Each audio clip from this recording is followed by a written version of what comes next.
In today's video, I'm going to teach you how to create a sales order in Zoho Books. Creating a sales order is an essential step in managing your business transactions and keeping track of customer orders efficiently. Let's dive into the process so you can start managing your sales like a pro.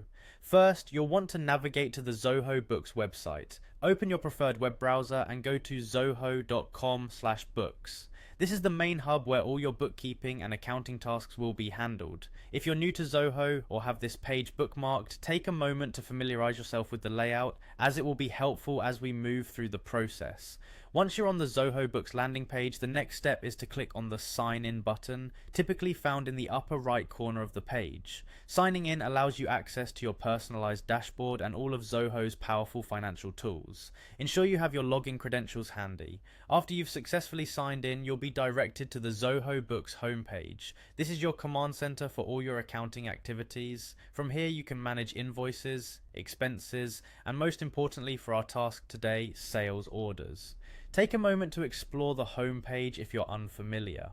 Now that you're on the home page, look to the left-hand side menu and locate the Sales tab.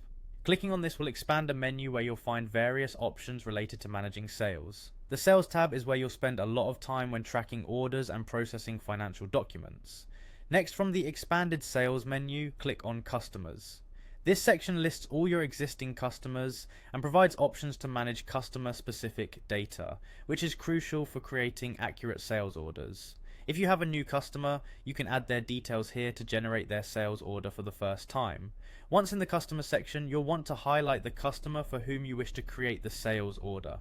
This might involve scrolling through your list of customers or using the search function to quickly locate the right account. It's important to select the correct customer to ensure the sales order reflects their preferences and account history. And there you have it, a straightforward guide to creating a sales order in Zoho Books. Following these steps will help you efficiently process customer orders and maintain accurate records for your business. If you find yourself repeating these steps often, you might consider bookmarking this video or taking notes for future reference as you streamline your business processes. Be sure to explore other features within Zoho Books to maximize the potential of your bookkeeping activities. Thank you for watching, and don't forget to like and subscribe for more helpful tutorials.